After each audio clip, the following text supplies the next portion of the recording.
Hello and welcome to arduino, or indeed welcome back to arduino. Over the last several years we've been thinking of a easy bus model layout for my Merg East of Scotland group. We showed it last year at the Edinburgh show, great show. Unfortunately the turntable didn't work. What we did, we converted one of these Gauge Pico turntables to work with a little stepper motor. This one here. Unfortunately, a bit of error in the code, and this motor here was a nightmare for missing steps, so we decided to upgrade it. And I was tasked to, I suggested that they move to one of these Nema 17 motors, direct drive. So, I went over its fusion there. I found a model in Thingiverse, imported it. Unfortunately, the bridge here, I imported it fusion.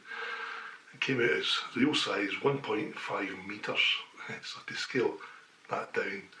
And you can see I'd made various versions with it for the sensor here. So we're using one of these little light sensors. You break the circuit and that's the sensor there. This would maybe Crossgrove. Only issue I found with this here was it didn't go to zero, it didn't go low. You put a pull down resistor, it still started about 200 milliamps, so it's kind of floating there. So I had to go for an R design, I went for the Hall effect motors. So in fusion, to say the least, I'd done quite a few test pieces there, printed them off there before I came up with something I was happy with, height wise. And this is the end result here. So you've got the Nema 17 motor, your little spacer, you've got the Hall effect sensor at the bottom end of it, and you've got your turntable up here as well, it turns. This has got a magnet built into it, so homes, it goes round to the home itself. I was only tasked with building the turntable with the motor. I wasn't tasked with doing the software, but me being me, I wanted to play with it, so I built the software. It's a manual software at the moment there, there's a push button there, but I have also designed a DCC piece of software as well. So it works as a locomotive, so F1, F2, F3 is your positions, you can put as many as you want there.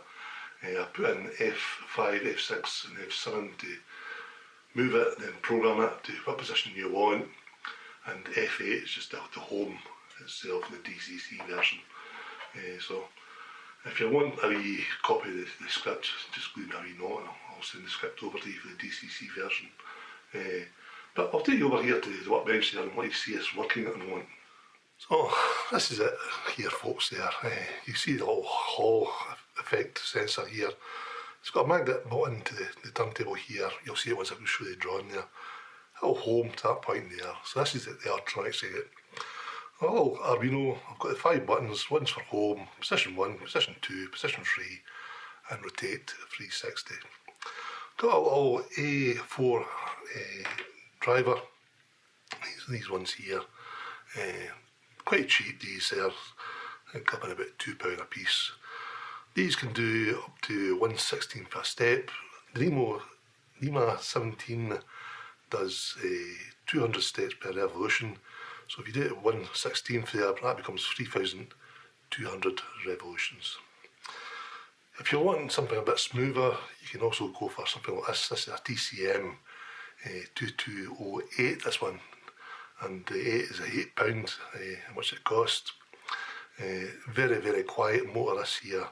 And this can do a division up to 1255, which is amazing, to say the least. It's really, really smooth, and I've tried it with this, but £8, it's thrown out the Merg budget, I think.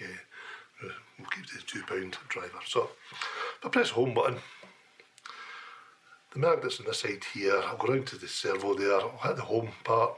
Once it hits the home part there, it bounces off it and it goes to position 1. This is position 1 here. Position 2. Now you can put these positions any way you want, it's just all programmed in with the Arduino, spacing wise, and position free. Now if you want to turn the loco around to reverse it, just press the last button there and that'll do a 180.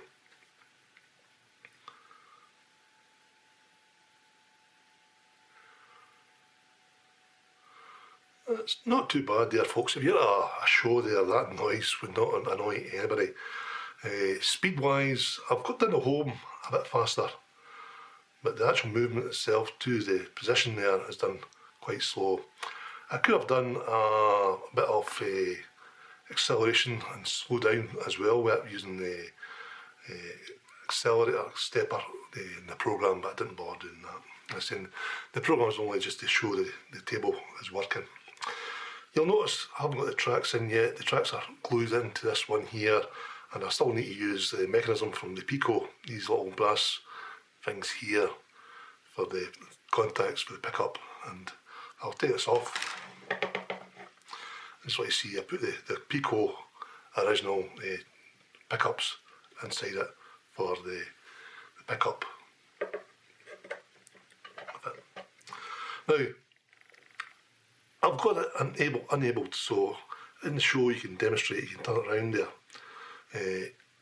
You can have it enabled, when it's enabled it locks the motor in place there. Not a good thing, it's not a bad thing either. The only thing is it's got to use more current, and as the day goes on the motor's going to get a bit warmer, and certainly the shows there, if you're doing a 12-hour show, the heat might be an issue with a 3D printed base. That's why I kept it enabled so it doesn't lock when it's not getting used.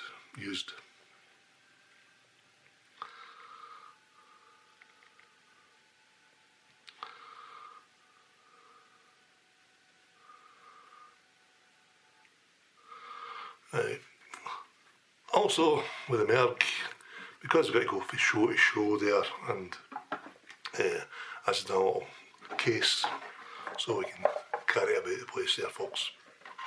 This was done with my laser cutter.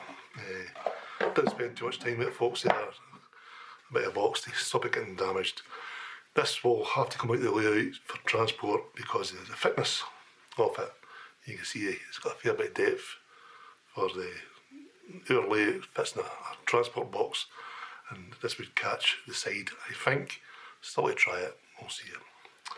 So I'll take you over to the computer and we'll show you the fusion. I'm not going to go into great detail with the fusion there, folks. There's loads and loads of programs out there for fusion. The pit is my own design. The bridge deck I took from the guy from Thingiverse. I just adapted to put the magnet holder into it and balance it out, of course. So let's go across the PC and we'll see how I drew it. I'll show you the fundamentals of the PC Fusion 360 program for it. I'll show you a sketch for it. Quite a in-depth sketch, this one, you know. So sketch one, let's just hide the body. You see all the rings and lines and that. So it's quite an interesting sketch to say the least. Put it back into it. So what I've done then is to get the holes for the Nema driver, just impose that there, put in the centre of the drawing and transfer the holes through for the Nema 17. I also wanted to put a spacer in there, so I made a little spacer up. I hide the pit now. That's a little spacer I've done. Put a little hole through here for the DCC wires as well. Let's just put it back in there. So put it back in. On the top of it there, the little bracket. The bracket was straightforward there. Only thing I had to do there was make a slot for the Nema 17 arm. This bit here. So I had a little slot so that fitted into the arm itself for the Nema, and the last but not least was the bridge.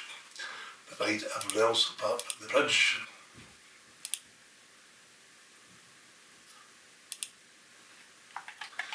And got a bit of modification done to this one here. I had to put these little pegs in here, and you'll see a little hole there, that's for the magnet. I've done one on the other side just to get a little balance rather than all the weight on one side of the motor. Mind you, the Nema 17 is no problem doing it. Now I did mention there as well for the DCC, and yes, I did do a little program for the DCC as well. And the Nemo here, so the IDE I should say, I put in the local address is 88 and the steps is 3200 and so on with the code. I'm not going to bore you with the code there folks, so I'll take you over to the room and say a final farewell. Well, that's the Gauge Turntable done, as they say. If you want to know anything more about the turntable, if you want to make you one, get manual or DCC, give me a shout. I don't see many others come out for it, mind you. So leave a like, leave a sub. Thanks for watching folks. Cheers.